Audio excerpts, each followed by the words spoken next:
Isaac, Taylor, and Zach are back. The boys of Hanson are all grown up and performing under their own label. Inside Boston's Jordy Lippy talked with Hanson while they were in Boston to promote their newest CD.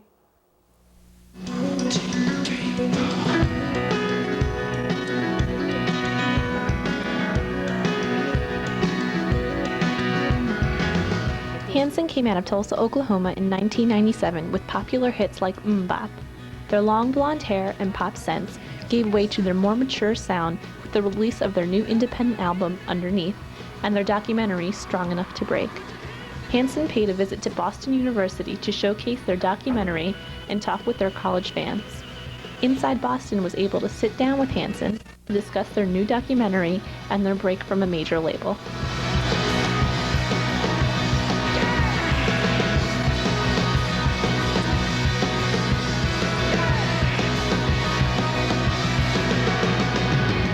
Can you explain your personal and musical evolution from your first album, Middle of Nowhere, to your newest album, Underneath? That's what we were falling from. I mean, I would say like Middle of Nowhere, for example, was certainly more kind of R&B and Motown influenced, whereas I think this time around kind of had a certain more bluesy and gospel influence, and this latest album, Underneath, certainly has a kind of more continuing thread of a bit more singer-songwriter type vibe. And so, you know, I mean, a lot of that comes from the fact that we as a band are pulling from each other's kind of natural musical tendencies, and what happens is, because of the fact that we're all writers, there's a certain element of eclectic influence that happens. You know, you never really know where the record's going to go until you finally finish it.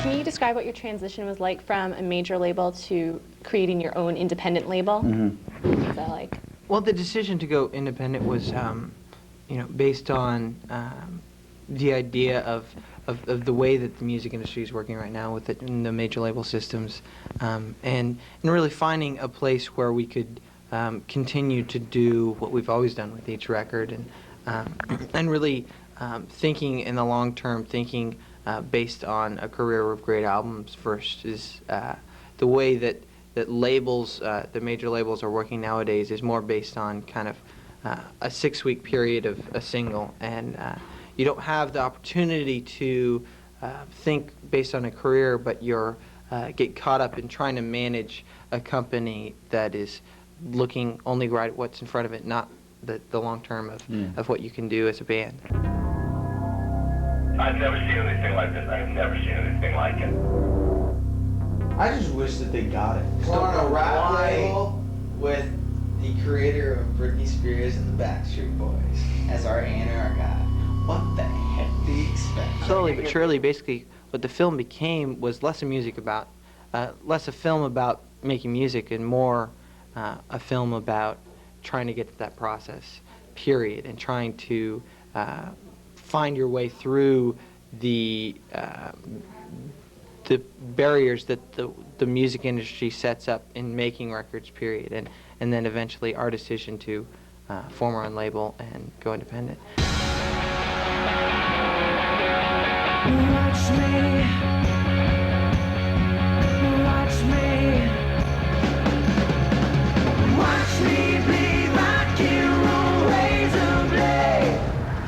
Things keep coming, I keep coming, I stop feeling strong enough to break. What fans do you think you cater to now, and how do you think that's changed since you first started? You know, our fans, though were mostly our peers, were the first ones to react.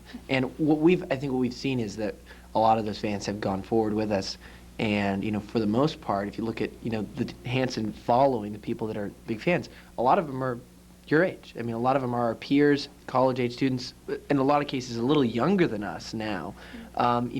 Anywhere from 18 to 25. I think are the most devoted fans. Obviously, there's some younger, there's some a lot older, but I think those are the ones that are the most dedicated.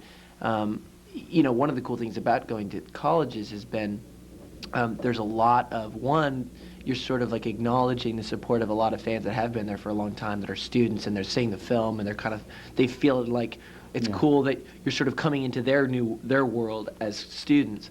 and they've sort of brought you with them in a way, which is cool. But also you're touching base with fans that, were maybe people that were more aware when we first came out and now are, 8 or 9 years older and, are rekindling some kind of excitement.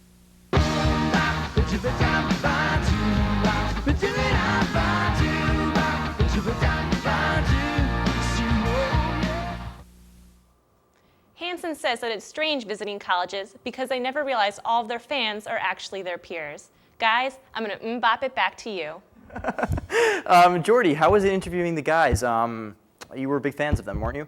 They were great, they were a lot of fun, and yeah, I guess you could say that I was a fan. All right, thanks for the report, Jordy.